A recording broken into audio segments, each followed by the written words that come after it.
赵丽颖的新剧《幸福到万家》上星播出的成绩依旧抢眼飘红，赵丽颖惯常的稳扎稳打再次出现在了成绩单上。到现在为止，这个赵丽颖基本还是市场比较喜欢的高标女演员。商务这边的综艺邀约也让贵聪明的赵丽颖两头忙碌，两不耽误，真的是鬼聪明极了。这不，她在《幸福到万家》中的哭戏再成教科书，让好学的网友们用各自的放大镜发掘出了许许多多的飙戏亮点，真的是赵丽颖哭戏，放大镜必须。那么，看过王一博哭的人，看过赵丽颖哭的人，您感觉王炸之间有没有差异呢？如果有的话，差异又在哪呢？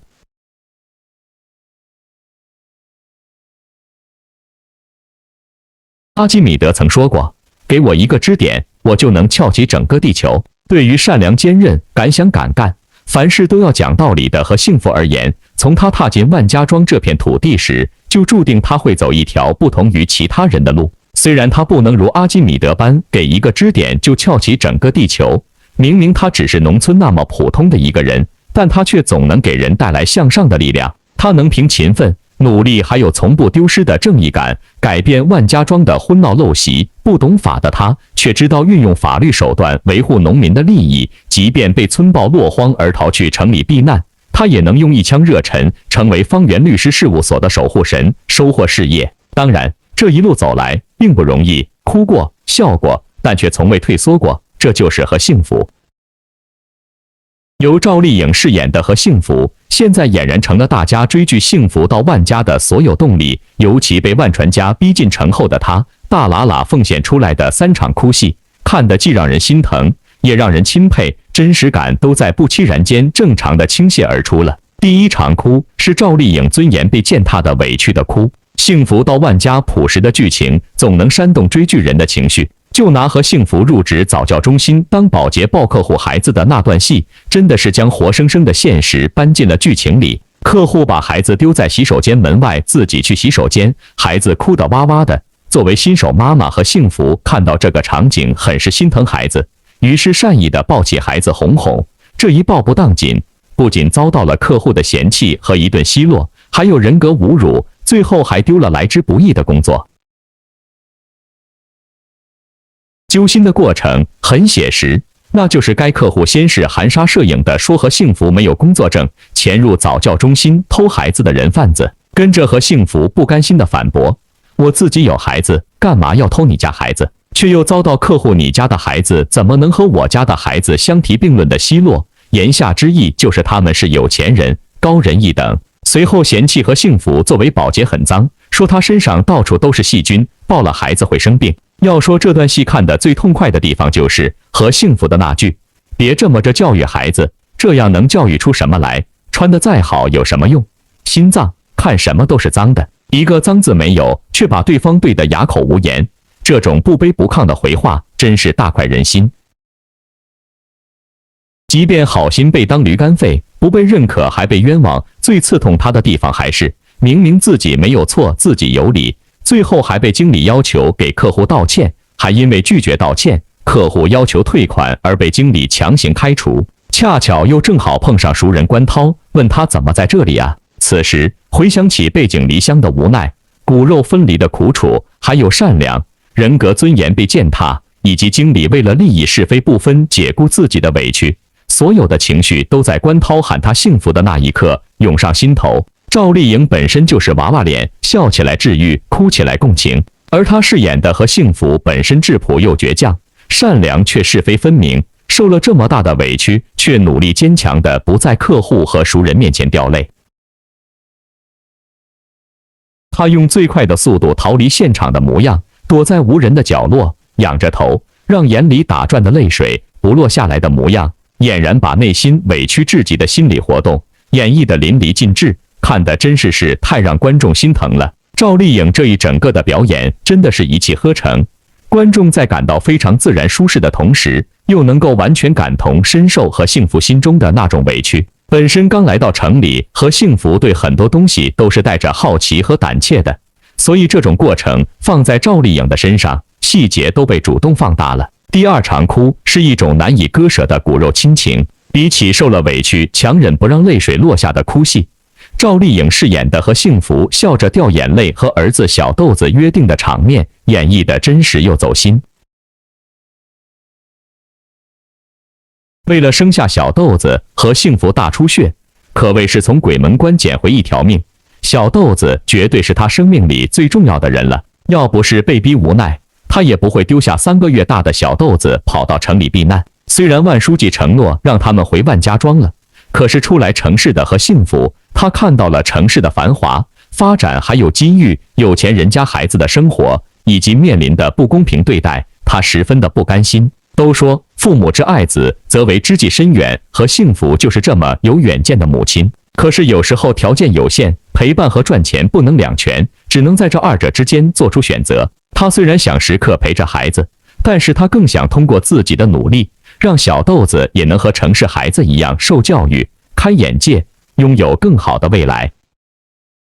看着只会笑哈哈、无忧无虑的孩子，作为一个母亲，内心肯定是无比欢喜的。但是想到孩子明天又要离开自己和爷爷奶奶回乡下，内心又是万分不舍和伤感的。一边是自己的不甘心和对孩子未来的考量，一边是怀胎10月难以割舍的骨肉亲情，他内心可谓悲喜交加，所以他笑着流眼泪，和孩子聊心事。这一段戏，赵丽颖算是把一个新手妈妈对孩子的爱和分离的伤感演绎得非常贴合现实，还迷之动人，像极了无数为了生计而将孩子留在老家出门打拼的年轻父母，十分容易共情。毕竟赵丽颖本尊明晃晃也是一个骨肉连心的原装正版母亲，为了自己的工作，为了自己的前程，同样付出了很多很多。这个时候赵丽颖的哭戏真的就是无障碍、无酝酿的哭戏了。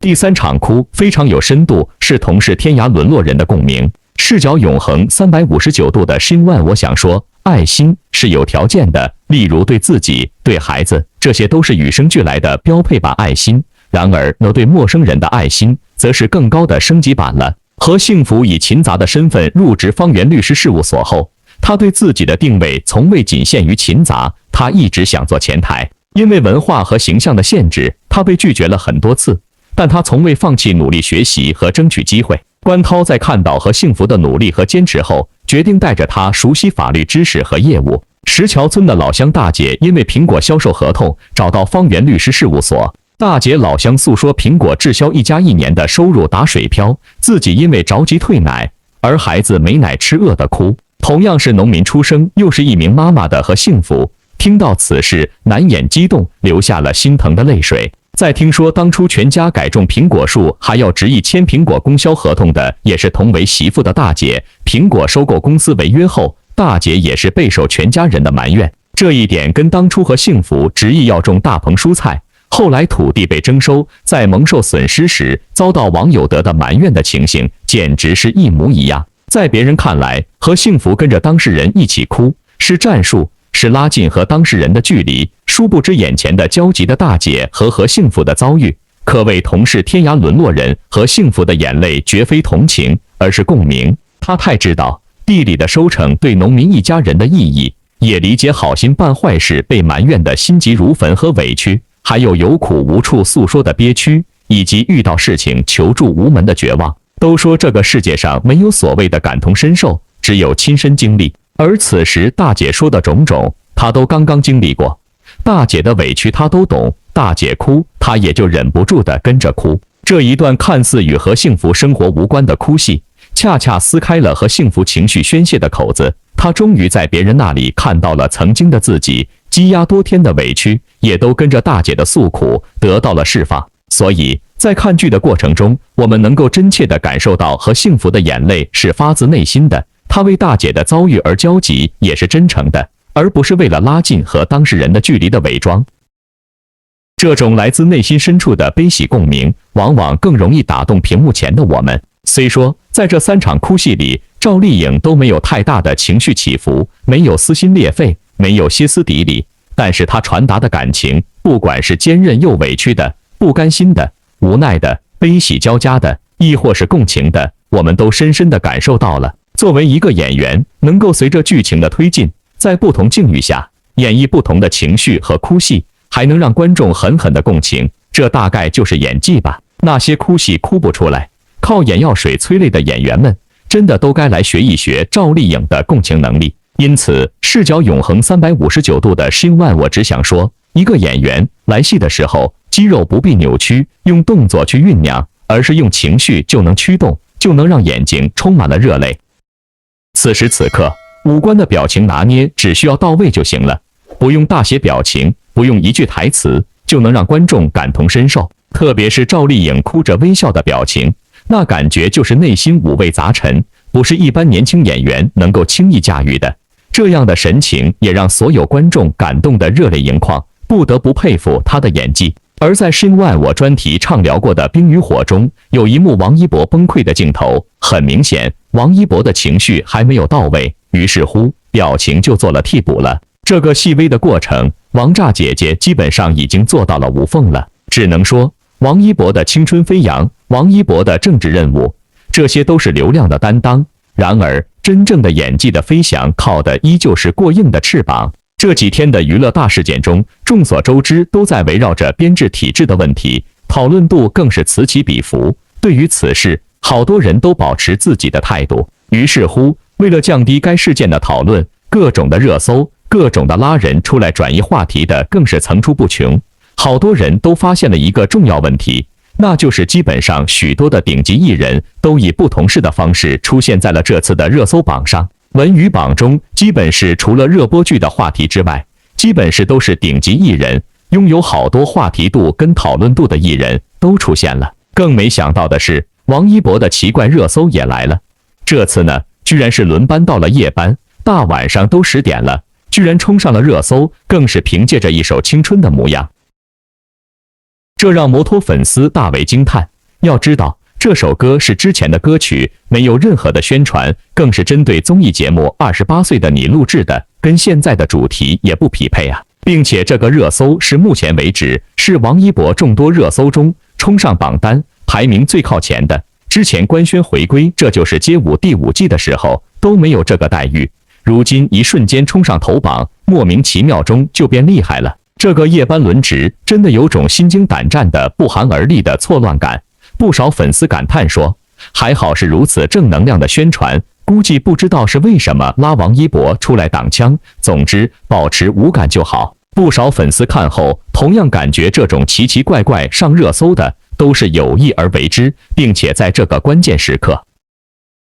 青春的模样出现在青年节翻篇的时代，懂的人必须懂。说到了青春，王一博关于青春的歌曲也是不少，细数下来，这年的歌单中，王一博真是把青春唱了一个遍。青春恰是来，代表 Z 世代“14·5”计划的号角。青春恰是来，我与我的国同在，筑梦路上不言败，未来有我更精彩。杠杠的都是伪光正的任务担当，宣传话术。青春的模样，28岁的你主题曲，缅怀革命先辈。心海滚烫，打不败的就叫做信仰。再出发，听号角在吹响，青春的乐章。青春宇宙致敬54青年节，共青团成立100年，星光依旧，青春宇宙，山河锦绣画中游。能力十足的歌曲，歌颂青春的最具有活力跟动力。所以呢，我们看到了主流媒体为何如此偏爱王一博。他是 Z 世代年轻人的一个代表，拥有强大的人气跟影响力，具有时代性的一个文艺工作者。重要的是，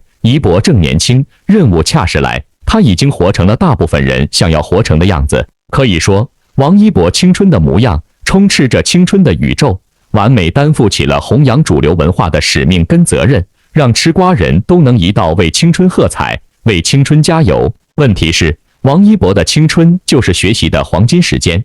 这个鬼聪明的王一博也是苦心一片，正在利用着上好的资源，正在追求着最好的梦想。他做的正是该做的，希望王一博的哭戏能够跟年纪和阅历一样成长。而这些陆续排队当中的电影，必然都少不了王一博刷新一波的战友情、手足情、亲友情、故人情等等等等的大量的哭戏。希望王一博能像王炸姐姐一样，能够哭出飞跃的感觉。